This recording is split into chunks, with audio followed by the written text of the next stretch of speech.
Satu lantai rumah untuk hari tua, untuk pensiun. Untuk pensiun. Apalagi rumahnya. Kata-kata hari ini Pak Bayu. Kata-kata hari ini, pulanglah sebelum dipulangkan.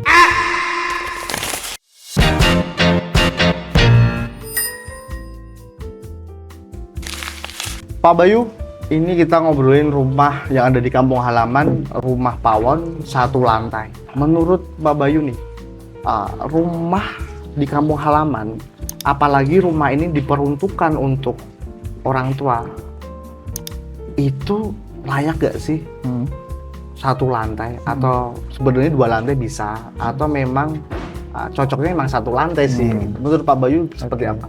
Kalau menurut pandanganku ya Pak Bayu, jadi memang saya bisa bilang cocok banget.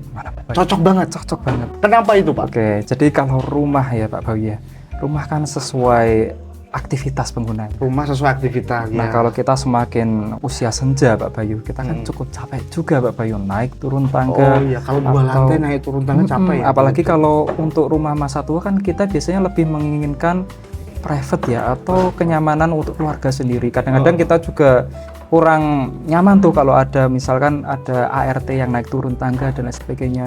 Jadi kurang bisa diawasi dengan maksimal. Jadi memang rumah satu lantai sebenarnya bisa mengoptimalkan secara perawatan ya, dan juga aktivitas di dalam rumah itu menjadi terkumpul Pak Bayu, menjadi satu, dan fungsi seluruh ruangnya pasti terpakai. Dan kalau dua lantai kan ada ruang-ruang sisa tuh, ada misalkan anaknya keluar kota dan lain sebagainya, itu nggak pernah ada tuh aktivitas di dalamnya. Tapi kalau di lantai satu bisa dipakai juga tuh, misalkan untuk ruang istirahat, ruang serbaguna, ruang baca-baca.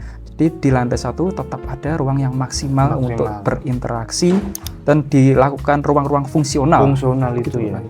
Walaupun biasanya itu orang tua itu nyiapin dua lantai untuk anak-anaknya nanti kalau lebaran pulang. Padahal satu lantai aja bisa ya, asal mungkin layoutnya kayaknya layout dan lahannya mencukupi. Oh iya juga. Sesuai ya, memang kalau di lahan yang cukup terbatas kita bisa buat rumah dua lantai, namun untuk ruang-ruang yang mungkin fasilitas atau fungsinya untuk orang tua di lantai bawah. Tapi kalau secara pribadi memang untuk rumah-rumah masa tua enaknya memang satu lantai Pak. Satu lantai rumah untuk hari tua, untuk pensiun. Untuk pensiun.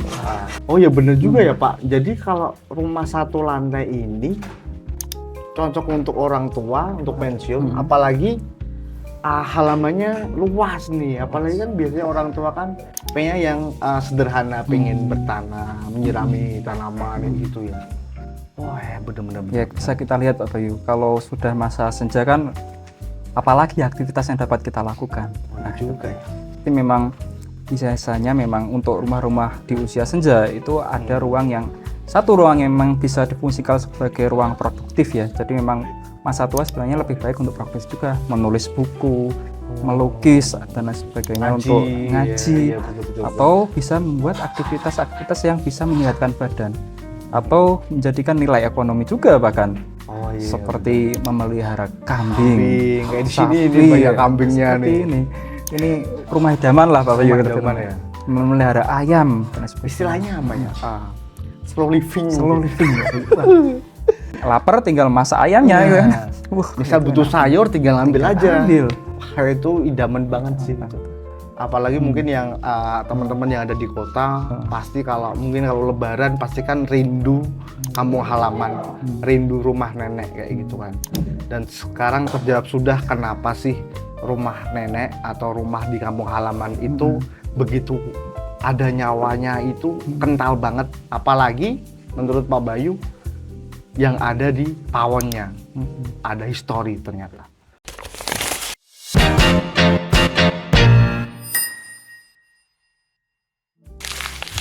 Pak Bayu, ini ada pertanyaan menarik. Bagaimana sih Pak menyeimbangkan nih antara fungsionalitas dengan nuansa rumah tradisional? Tentunya kalau ini di Kebumen, rumah tradisional Jawa, itu seperti apa sih kacamata seorang arsitek itu menyikapinya? Sebenarnya malah dari segi konsep ya Pak Bayu, rumah ini melampaui menyeimbangkan, bahkan bisa saling mendukung antara fungsi dan tradisionalnya. Kenapa kita bisa bilang itu? Karena seperti kita lihat rumah-rumah tradisional itu biasanya pasti memberikan sebuah bentuk atap yang mendukung cuaca. Atap-atap tropis. Betul. Jadi kita nggak kontra tuh terhadap alam. Kita betul. bisa berikan suasana alamnya masuk ke dalam rumah dengan bukaan jendela yang cukup besar. Kita bisa memaksimalkan pandangan kita tuh.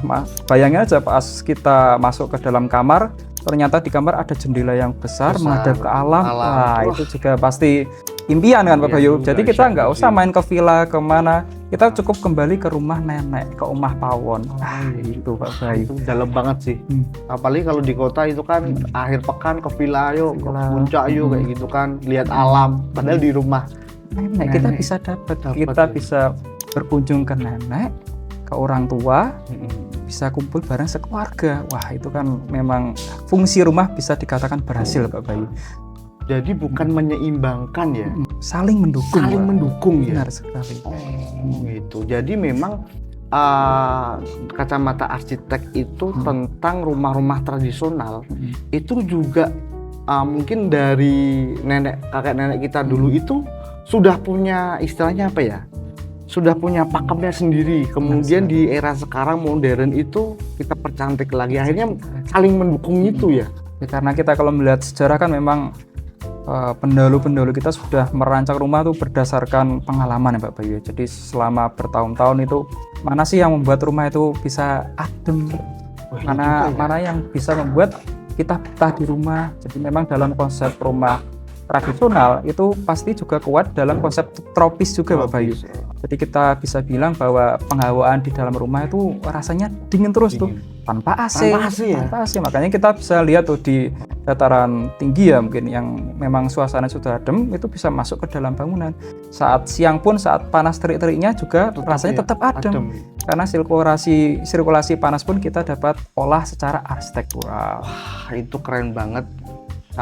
Pendahulu kita sejarah itu juga sudah membuktikan bahwa rumah-rumah dulu itu sirkulasi udaranya juara sih. Ya, apalagi kita lihat kita punya warisan ya, rumah-rumah tradisional di beberapa daerah kan beda-beda. Betul. Ada yang bentuknya tajuk, ada yang joglo, ada yang bentuknya macam-macam. Itu juga pasti mereka memiliki hal yang spesifik di daerahnya. Misalkan untuk daerah yang rawa-rawa atau mungkin banyak binatang-binatang yang cukup liar di tengah hutan, pasti menggunakan rumah yang bentuknya panggung.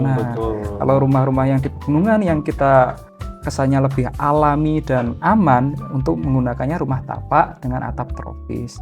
Nah, itu sebenarnya bukan warisan yang ditinggalkan, tapi kita harus implementasikan ke zaman sekarang.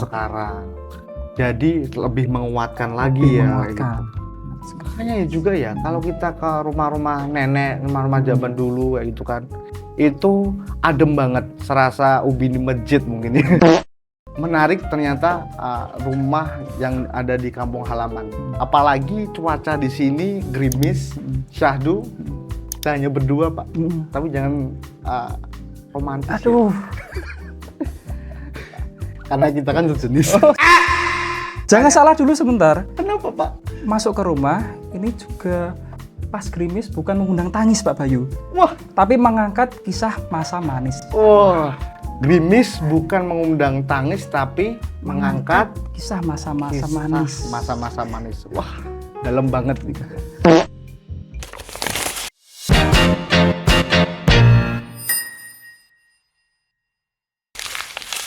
Ada pertanyaan yang menarik yang tentunya ini titipan dari teman-teman rekan si bambu semua. Pak Bayu, arsitek itu kan identik dengan rumah-rumah modern yang mahal, gitu kan? Mewah, glamor, layaknya istana kayak gitu kan. Kok ini arsitek si Bambu Studio Pak Bayu ini ada di desa, di kampung halaman? Itu kenapa sih banyak orang itu mengira seperti itu? Padahal di desa pun juga layak pakai arsitek. Menurut kacamata Pak Bayu, gimana sih cara mengubah perspektif itu terkait arsitek hanya mahal, hanya mewah, hanya rumah gedongan kayak gitu. Padahal di desa itu juga layak. Menurut Pak Bayu seperti apa, Pak? Menambahkan Pak Bayu, nggak hanya layak tapi dibutuhkan Pak Bayu. Sebenarnya dibutuhkan. Jadi memang kita lihat isu-isu yang jam sekarang kan kok kayaknya arsitek ini harganya mahal banget, atau terkesan orang-orang yang pesan arsitek itu eksklusif dan harganya kok mending buat beli batu bata buat beli genteng. Nah, itu adalah persepsi yang kurang tepat sebenarnya Pak Bayu. Benar Pak. Kalau si bambu itu mahal nggak Pak? Si bambu mahal atau enggak? Langsung hubungi admin. Kalau teman-teman semua tanya arsitek si Bambu Studio mahal nggak sih? Langsung aja konsultasikan dengan akun eksekutif si Bambu Studio. Lanjut Pak Bayu tadi penjelasannya Pak. Oke, sedikit mereview ya, mahal atau tidak itu sesuai konteks dan fungsi Pak Bayu.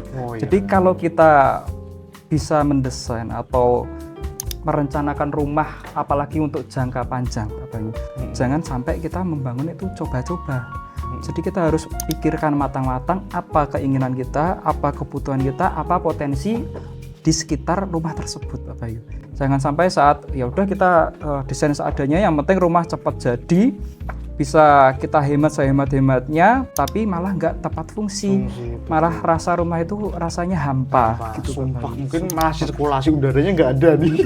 Malah ada bocor-bocor tempat dan sebagainya. Nah, fungsi arsitek sebenarnya nggak cuma di tampilan fisik, tapi lebih ke ruang-ruang yang memang dibutuhkan, hubungan antar ruang, dan untuk fungsi-fungsi yang memang berhubungan dengan penggunanya Pak Bayu. Jadi arsitek itu tadi nggak hanya mendesain rumah ya itu ya? Benar sekali Pak Bayu. Jadi istilahnya apa ya, membentuk keluarga itu agar ada interaksi itu interaksi, ya? Bahkan bisa meningkatkan kualitas keluarga Pak Bayu. Dari yang sebelumnya mungkin di rumah sebelumnya sempit, terus untuk ngobrol aja nggak ada tempat dan sebagainya. Di rumah baru ini kita bisa buatkan ruang keluarga yang cukup lebar, langsung mendapatkan jendela atau bukaan alami dengan view gunung dan sebagainya. Itu kan kalau ngobrol bisa lebih intim. Makan bareng juga lebih kekumpul di ruang makan, nggak sendiri-sendiri, nggak go food yang satu kamar satu makanan. Kan kurang interaksi. Jadi ketika nanti anak itu ada interaksi di situ, membekas kan, ngena kan. Akhirnya dia kalau misalnya merantau pengen pulang, nggak yang 3 tahun sekali pulang. Siapa nih 3 tahun sekali pulang? Coba komen. Ya kita harus sering-sering merasakan hawa keakraban sih Pak. Betul. Berarti memang fungsi rumah kemudian sakralnya rumah nih ya ibaratnya ya. Berarti memang sampai bisa menghipnotis atau menarik anak itu untuk pulang ya. Tepat sekali Pak. Apalagi yang tadi 3 tahun sekali baru pulang. 5 tahun sekali bahkan. 5 tahun sekali. Padahal di rumah itu ketika kita pulang sebenarnya ada satu hal Pak yang kita kangen. Itu tuh kuliner loh Pak. Benar. Mungkin ya rumah Pahon ini salah satu jawabannya kan? Iya benar sekali Pak Bayu. Itu dengan masakan rumah kan pasti beda dengan masakan di rumah. Dahsyat sih. Dengan rempah-rempah alami di sekitarnya, dengan nuansanya, dengan cara masaknya pun beda-beda pasti Pak Bayu. Pakai yang kayu bakar gitu kan. Dan kita hadirkan coba di rumah ini seperti itu sih Pak Bayu. Jadi dapur itu menjadi istilahnya pusat berkumpulnya interaksi itu. Jadi nyawanya rumah inilah istilahnya. Nyawa, benar Pak gitu. Rekan si Bambu yang jarang pulang, kalian kangen nggak sih untuk pulang? Coba rekan si Bambu komen, rekan si Bambu itu dari mana aja dan kuliner apa di daerah kalian? Coba tulis di kolom komentar ya.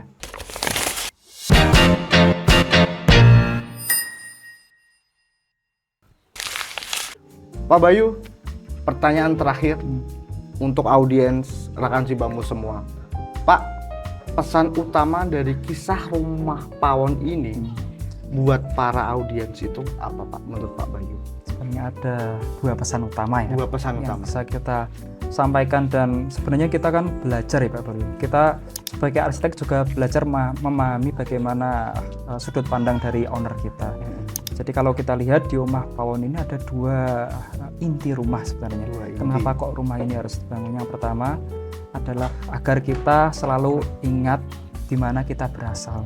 Agar kita ingat di mana kita berasal. Di mana dan dari mana. Di mana dan dari mana kita berasal. Kita dari latar belakang seperti apa, kita bisa merefleksi diri. Kemudian kita juga bisa menghargai itu. Desa itu bukan untuk ditinggalkan, Betul. tapi untuk dikembangkan. Desa bukan untuk ditinggalkan, tapi untuk dikembangkan karena potensinya sangat banyak Dan di situ. jangan sampai saat kita bisa sukses nantinya kita justru melupakan tuh masa lalu kita, melupakan bagaimana kita merintis, bagaimana saat dulunya tetangga-tetangga di desa kita ngobrol akrab, betul. saling bertukar pikiran, main bareng, silaturahmi pasti harus kita jaga. Apalagi rumah ini kan nanti akan terus kan, Iya, benar. kembang terus kan. Tenang terus. Terus pesan kedua apa nih Pak?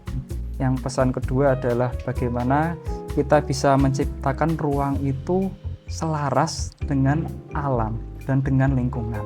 Ruang yang selaras dengan alam dan lingkungan. Ya, benar sekali. Jadi dahsyat bukan rumah yang berdiri sendiri tanpa memperdulikan kanan kiri, depan belakang. Nah, itu yang mungkin sering dilupakan kalau orang-orang membangun ya tanpa kontraktor, atau mungkin kontraktornya belum cukup memahami apa makna rumah yang sebenarnya. Jadi rumah itu kan kita sebagai penghuni itu harus menciptakan suasana kenyamanan Pak, nggak hanya di dalam tapi keluar rumah. Jangan sampai kita rumah baru malah dijulitin tetangga, malah interaksi mau ke dalam ke rumah itu malah ada pagar yang di tembok cukup tinggi. Selain untuk fungsi privasi ya tentunya, kita bisa melihat faktor lain, itu bisa mengakrabkan hubungan dengan tetangga, bisa istilahnya merugikan tetangga tuh, misalkan ada limpasan air hujan yang tidak terserap dengan maksimal, atau bahkan bisa merugikan sekelilingnya Pak Bayu untuk pembuangan sampah jika tidak tepat, dan kemudian saat proses konstruksi juga pasti kita pertimbangkan. Jadi memang kita harus selaras dengan alam, memaksimalkan potensi di dalam keluar dan keluar ke dalam. Wah, itu dahsyat sih. Terima kasih Pak Bayu, penjelasannya sangat detail banget, dan tentunya rekan Si Babu Studio pasti ketika melihat podcast ini ingin pulang ke rumah nenek, kangen pulang dan rindu untuk pulang. Kata-kata terakhir Pak Bayu untuk teman-teman semua yang jarang pulang ke rumah dan ke kampung halaman. Kata-kata hari ini Pak Bayu. Kata-kata hari ini, pulanglah sebelum dipulangkan. Wah, dahsyat. Pulanglah sebelum dipulangkan. Terima kasih rekan Si Babu yang sudah menyaksikan podcast Cerita Ke Arsitek hari ini. Semoga teman-teman semua yang sudah menonton podcast ini bisa kangen pulang ke rumah. Akhirul kalam, wassalamualaikum warahmatullahi wabarakatuh. Terima kasih Pak Bayu. Siap.